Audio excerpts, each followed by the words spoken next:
Eu sou Mário Persona e essas são as respostas que eu dei aos que me perguntaram sobre a Bíblia.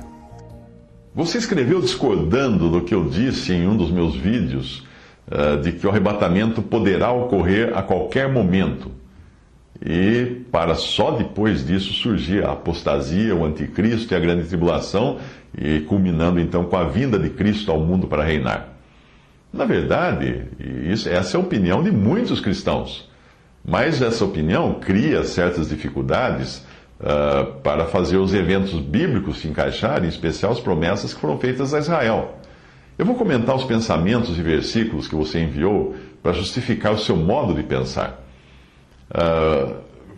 Quando eu lhe perguntei quais seriam os fundamentos nos quais você se baseia, baseia a sua teoria, você respondeu: o primeiro é que o arrebatamento da igreja só ocorrerá ao final da grande tribulação, ante a última trombeta do Apocalipse. 1 Coríntios 15, 51 a 52 e Apocalipse 11, de 15 a 19. Esse foi o seu argumento de que o arrebatamento só seria no final da grande tribulação e com o toque da última trombeta do Apocalipse.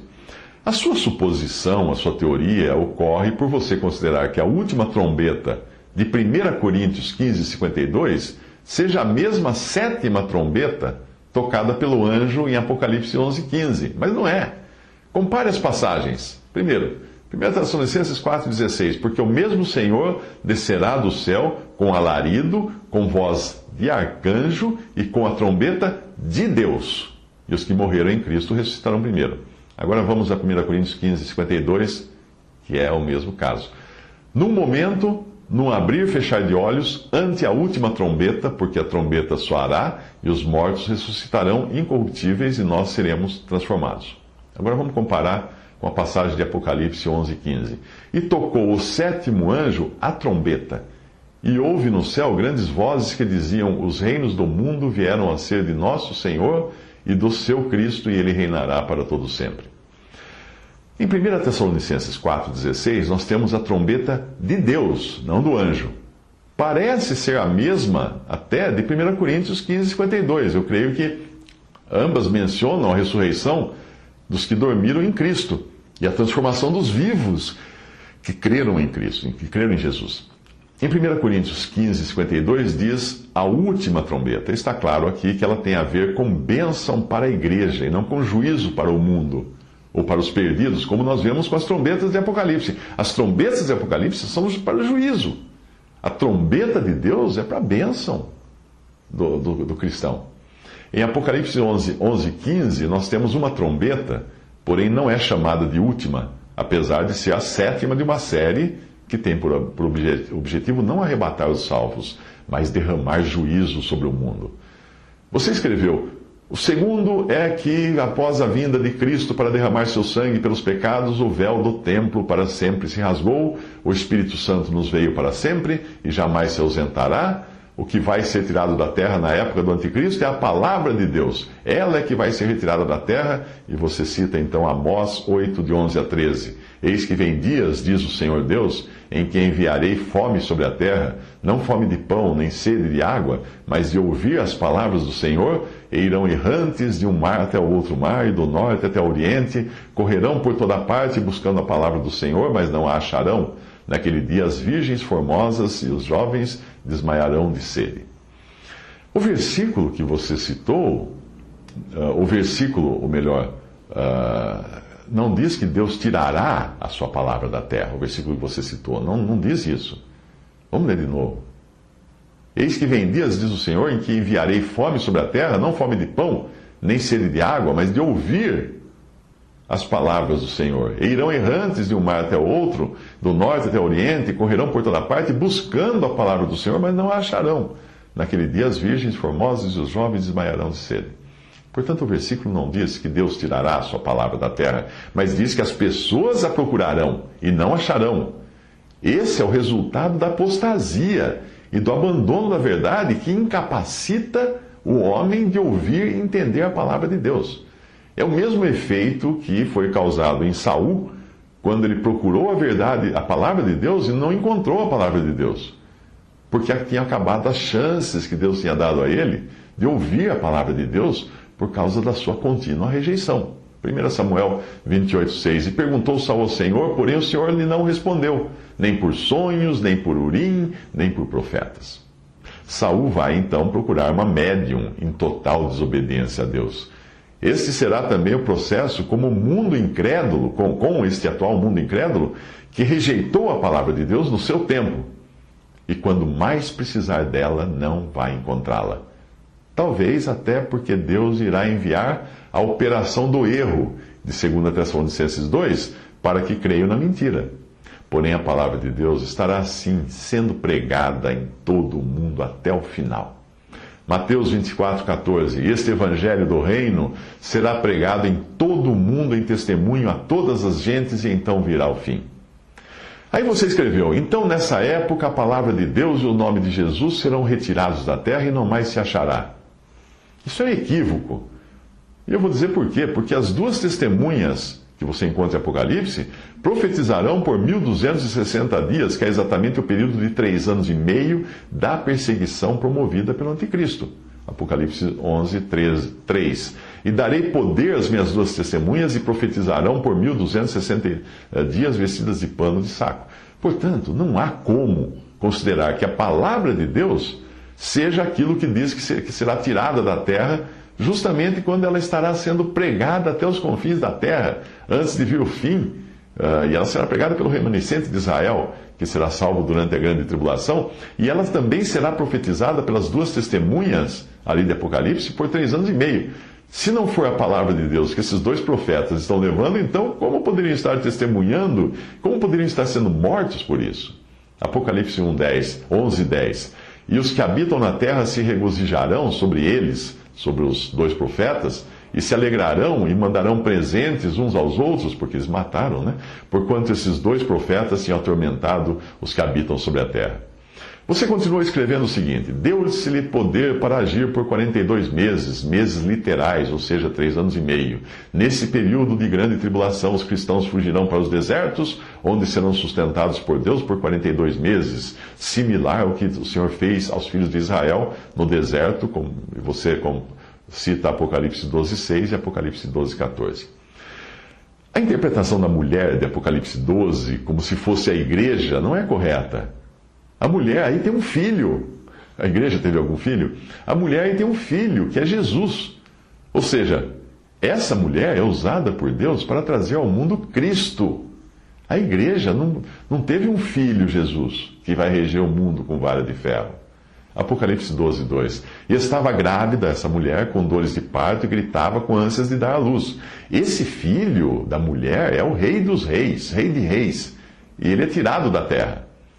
Capítulo 12, Apocalipse, versículo 5, e deu à luz um filho, um varão, que há de reger todas as nações com vara de ferro, e o seu filho foi arrebatado para Deus e para o seu trono. Agora Daniel 9:26. E depois das 62 semanas será tirado o Messias, e não será mais. E o povo do príncipe que há de vir destruirá a cidade e o santuário, e o seu fim será com inundação, e até o fim haverá guerra, estão determinadas assolações. Portanto, a mulher de Apocalipse 12 não pode ser a igreja, porque esta nunca foi o meio usado por Deus para trazer ao mundo a Cristo. Deus não usou Cristo para trazer a igreja ao mundo. Deus não usou a igreja para trazer Cristo ao mundo. Deus usou Cristo para salvar a igreja. A igreja passou a existir em Atos 2 e era ainda algo futuro, mesmo nos dias dos evangelhos, quando Jesus usa o verbo no futuro para referir-se a ela. Edificarei a minha igreja. Fala, edificarei a minha igreja em Mateus 16:18. Esse edificarei se consumou então em Atos 2, quando Deus efetivamente edificou, ou Cristo edificou a sua igreja. Se a mulher não é a igreja, restam duas opções: Maria ou Israel. Maria não pode ser porque não há qualquer relato de perseguição a Maria. E o Apocalipse é um livro de símbolos. Qual outra mulher simbólica, além da igreja, é mencionada nas Escrituras como esposa de Deus? Israel. Porque a salvação vem dos judeus, disse o Senhor Jesus em João 4:22. E Jeremias 31:32 diz que: eis que dias vêm, diz o Senhor, em que farei um concerto novo com a casa de Israel e com a casa de Judá. Não conforme o concerto que fiz com seus pais, no dia em que os tomei pela mão para os tirar da terra do Egito, porquanto eles invalidaram o meu concerto, apesar de eu os haver desposado, diz o Senhor. Cantares 4:8. Vem comigo do Líbano, minha esposa, vem comigo do Líbano. Isso é Deus falando com Israel, ou o Senhor falando com Israel, sua esposa. Você escreveu, e muitos cristãos por esses dias selarão o seu testemunho com a morte. Aí citou o versículo de Apocalipse 14:12. Aqui está a paciência dos santos, aqui estão os que guardam os mandamentos de Deus e a fé em Jesus. Esses que guardam os mandamentos de Deus e a fé em Jesus são os convertidos após o arrebatamento da igreja. Nesse período, judeus e gentios se converterão, mas apenas aqueles que nunca tinham escutado o Evangelho. Muitos serão mortos por sua fé em Jesus. Tenha em mente que, a partir do capítulo 4 de Apocalipse, o tema é o mundo apóstata e os judeus, Israel. A igreja só volta a aparecer no final, na cena das bodas, que não está necessariamente em ordem cronológica com os outros eventos, porque as bodas acontecem fora da terra. Você escreveu, ao ressoar a sétima trombeta, ao término da grande tribulação, Cristo regressa sobre as nuvens com poder e grande glória para buscar os seus escolhidos. Os mortos em Cristo ressuscitarão primeiro, depois nós, os que ficarmos vivos, seremos arrebatados juntamente com eles nas nuvens, ao encontro do Senhor nos ares. Amém. 1 Coríntios, você cita 1 Coríntios 15, 51 a 52, Mateus 24, 29 a 31, que na realidade não fala da igreja, fala só de Israel, e Apocalipse 11, versículos 15 a 19. Muito bem, esse retorno de Cristo sobre as nuvens é bem diferente do que você encontra no arrebatamento em 1 Tessalonicenses, quando ele não chega a pisar na terra, ele vem só até as nuvens, onde acontece o encontro com a sua igreja, que é arrebatada da terra e levada para as nuvens, nos ares, para encontrar-se com o Senhor. A grande dificuldade sua está em confundir Israel com a igreja, que são dois povos distintos, com origens distintas, promessas distintas e destinos distintos. Israel foi escolhido desde a fundação do mundo para um reino terrenal. Mateus 25, 34 diz: Então dirá o rei aos que estiverem à sua direita: Vinde, benditos de meu Pai, possuir por herança o reino que vos está preparado desde a fundação do mundo. Aí estão incluídos israelitas e também os gentios que se converterão. A igreja, por sua vez, foi escolhida antes da fundação do mundo, para habitar não na terra, mas no céu, e depois habitar nos novos céus. Efésios 1, 4. Como também nos elegeu nele, em Cristo, antes da fundação do mundo. Para Israel foram prometidas bênçãos terrenas neste mundo: terras, filhos, gado, leite, mel. Nenhuma bênção celestial. Pode procurar no Antigo Testamento. Levítico 20, 24. E a vós vos tenho dito: em herança possuireis a sua terra, e eu a darei a vós para possuí-la em herança, terra que mana leite e mel. Eu sou o Senhor vosso Deus, que vos separei dos povos. Para a igreja, a promessa foi de tribulação no mundo e bênçãos espirituais no céu. João 16, 33. Tenho-vos dito estas coisas, para que em mim tenhais paz. No mundo tereis tribulações, mas tende bom ânimo, eu venci o mundo. 1 Timóteo 6, 8. Tendo, porém, alimento e vestuário, estaremos com isso contentes. A interpretação bíblica que enxerga a igreja em Apocalipse, quando na verdade ela aparece só até o capítulo 3, e daí aparece no final descendo do céu como a noiva, esse tipo de interpretação desconsidera tudo o que Deus prometeu a Israel e deixa um vácuo no cumprimento dessas promessas terrenas. Veja que interessante o que pode ser uma figura do arrebatamento na abertura do capítulo 4 de Apocalipse, quando João é arrebatado e passa a assistir do céu os eventos que ocorrem na terra. Agora, você escreveu, em Daniel 11, 32 a 35, nós vemos um povo de Deus sendo purificado e embranquecido e fazendo grandes proezas durante o reinado do anticristo. Esse você escreveu como sendo o argumento de outro leitor sobre o mesmo assunto. Mais uma vez, o erro está em considerar esse povo citado pelo profeta Daniel como se fosse a igreja, mas não é. O povo de Deus citado em Daniel e em todas as profecias do Antigo Testamento nunca é a igreja, porque esta foi um mistério revelado a Paulo muitos séculos depois. Colossenses 1, 25 ao 26. Ele fala isso. A igreja da qual eu estou feito ministro, segundo a dispensação de Deus, que me foi concedida para convosco, para cumprir a palavra de Deus. O mistério que esteve oculto desde todos os séculos e em todas as gerações e que agora foi manifesto aos seus santos. Percebe? Efésios 3, de 4 a 11. Por isso, quando ledes, podeis perceber a minha compreensão do mistério de Cristo, o qual, noutros séculos, não foi manifestado aos filhos dos homens, como agora tem sido revelado pelo Espírito aos seus santos, apóstolos e profetas da igreja, no caso.